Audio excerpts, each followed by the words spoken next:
ವ್ಯವಹಾರವಷ್ಟೇ ಅಲ್ಲ, ಹೃದಯವಂತಿಕೆಯನ್ನು ಕಲಿಸಿಕೊಟ್ಟಂಥ ಊರು ಅಲುಗ್ನೂರು ಅನ್ನುವಂಥದ್ದು. ಹಾಗಾಗಿ ಇಲ್ಲಿ ದಣಿಯವರು ಬಂದಾಗ ಅವ್ರನ್ನ ಮಾತಾಡಿಸುವಂಥ ರೀತಿ ಆಗಿರ್ಬೋದು, ಅವರ ಒಂದು ನಡವಳಿಕೆಯ ರೀತಿ ಜನರ ಮೇಲೆ ಹೇಗಿತ್ತು, ಹೇಗೆ ಅವರು ಈ ಇಡೀ ಅಲುಗ್ನೂರನ್ನು ಕಂಟ್ರೋಲ್ ಮಾಡ್ತಿದ್ದರು ಅನ್ನುವಂಥದ್ದು, ಅವರ ಮಾರ್ಗದರ್ಶನದ ಮಾತುಗಳು ನನಗೆ ಇಲ್ಲಿ ಭಾಳ ಅದ್ಭುತವಾಗಿ ಸಿಕ್ತು. ಬಳ್ಳಾರಿಯಾಗ ಅವ್ರು ಸಿಗೋಕ್ಕಲ್ಲ, ಅವ್ರ ಫ್ಯಾಮಿಲಿ ಇರೋ ಈಗ ಸಿಗೋಕ್ಕಲ್ಲ, ಆದರೆ ದಣಿಯವರು ಇಲ್ಲಿ ಬಂದು ಸಿಗ್ತಿದ್ರು, ಮಾತಾಡಿಸ್ತಿದ್ರು, ಹಂಗಿರ್ಬೇಕು ಮೇಷ್ಟ್ರೆ, ಶಾಲೆ ಹಿಂಗೆ ಮಾಡ್ಬೇಕು ಅನ್ನುವಂಥದ್ದು. ಇವೆಲ್ಲ ಜೊತೆಗೆ ವಿದ್ಯಾರ್ಥಿಗಳ ಒಂದು ದೊಡ್ಡ ತಂಡ ಅಲುಗ್ನೂರಾಗ ಸೃಷ್ಟಿಯಾಗಿರುವಂಥದ್ದು, ಅವರೆಲ್ಲರೂ ಸ್ವಲ್ಪ ಬದುಕನ್ನು ಕಟ್ಟಿಕೊಂಡಿದ್ದು ತುಂಬ ಸಂತೋಷ ಅನಿಸುತ್ತೆ.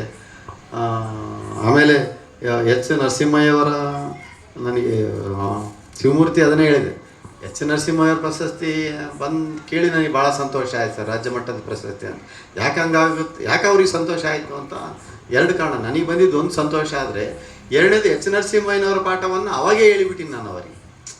ಎಚ್ ನರಸಿಂಹಯ್ಯನವರು ಸಹಿತ ಅಮೇರಿಕದಲ್ಲಿ PhD ಮಾಡೋಕ್ಕೆ ಹೋದಾಗ 3 ವರ್ಷ ಉಪ್ಪಿಟ್ಟು ತಿಂದಿದ್ರಪ್ಪ, ನಾನು ಅಲುಗ್ನೂರಾಗ 3 ವರ್ಷ ಉಪ್ಪಿಟ್ಟು ತಿಂದೀನಿ ಅಂತ.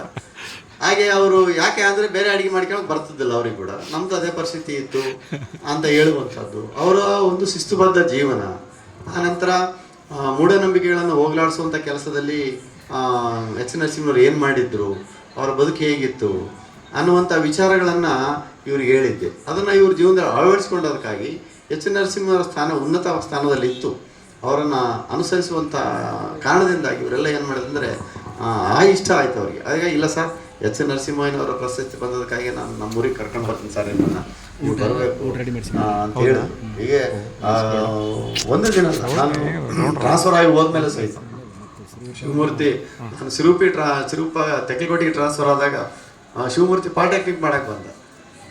ನಾನು ನಮ್ಮ ಮನೆಯಲ್ಲಿ ನಮ್ಮ ಮಿಸಸ್ ಹೆರಿಗೆ ಹೋದ, ಮೊದಲನೇ ಮಗ ಹೊಟ್ಟೆಯಲ್ಲಿದ್ದಾಗ ನಾನು ಅಷ್ಟಕ್ಕಷ್ಟೇ ಇರ್ತದೆ, ನನಗೇನಿಲ್ಲ. ಆ ಕಡೆ ಹೋದ್ರೆ ಬಳ್ಳಾರಿ, ಕಡೆ ಹೋದ್ರೆ ಹರಿವಾಣ ಇತ್ತು, ನಾನು ರೂಮ್ನಾಗಿರೋಂಥ ಅವಶ್ಯಕತೆ ಇದೆ. ಶಿವಮೂರ್ತಿಗೆ ಹೇಳ್ಬಿಟ್ಟಿದ್ದೆ, ನೀನು ರೂಮ್ನಾಗಿರಪ್ಪ ಅಂತ.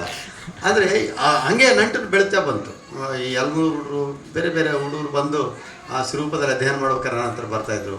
ಆ ಲಿಂಕು ಹಾಗೆ ಉಳ್ಕೊಂಡದಕ್ಕೆ ತೆಕ್ಲಿಕೋಟೆಗಿದ್ದರೂ ಸಹಿತ, ತೆಕ್ಲಿಕೋಟೆಯಲ್ಲಿ 10 ವರ್ಷ ಕೆಲಸ ಮಾಡಿ ಸಹಿತ ಅಲುಗ್ನೂರಿನ ನಂಟಿತ್ತು. ಇಲ್ಲಿ ಜನ ಸಂಪರ್ಕ ಇತ್ತು, ದೊಡ್ಡವರು ವಿದ್ಯಾರ್ಥಿಗಳು ಎಲ್ಲರೂ ಕಾಣ್ತಾಯಿದ್ರು. ಹೀಗಾಗಿ ನನಗೆ ಅಲುಗ್ನೂರು ನಾನು ಟ್ರಾನ್ಸ್ಫರ್ ಆಗಿ ಹೋಗಿನಿ ಅಂತ ಅನಿಸಿಲ್ಲ. ಅನಿಸೇ ಇಲ್ಲ ನನಗೆ. ಯಾವತ್ತು ಜಾತ್ರೆ ಆಗುತ್ತೆ, ಕಾರ್ತಿಕದಾಗ ಜಾತ್ರೆ ಆಗುತ್ತೆ, ಒಳಬಳ್ಳಾರ ಜಾತ್ರೆ ಯಾವತ್ತಾಗುತ್ತೆ, ಎಲ್ಲವೂ ಸತತವಾಗಿ. ಮತ್ತು ಜಾತ್ರೆ ಐತೆ ಸರ್ ಬರ್ರಿ ಅಂತ ಮೆಸೇಜ್ ಹಾಕೋರು ಪ್ಲಸ್ ಫೋನ್ ಮಾಡೋ ಹುಡುಗರು ಇದಾರ. ಹೀಗಾಗಿ ಈ ಊರು ಬೇರೆದು ಅನಿಸಿಲ್ಲ ನನಗೆ, ಭಾಳ ಆತ್ಮೀಯತೆ ಊರು. ಹೀಗಾಗಿ ಇಂಥ ಊರು ನನಗೆ, ನಾನು ಹೇಳಿದ್ರೆ ನಮ್ಮ ಊರಿಗಿಂತ ಭಿನ್ನ ಅಲ್ಲ ಅಂತ ಅನಿಸಿದೆ. ಹೀಗಾಗಿ ಇಲ್ಲಿರ್ತಕ್ಕಂಥ ಎಲ್ಲ ವಿದ್ಯಾರ್ಥಿಗಳು ಮತ್ತು ಹಿರಿಯರು ಭಾಳಷ್ಟು ಜನ ಇದ್ದೀರಿ.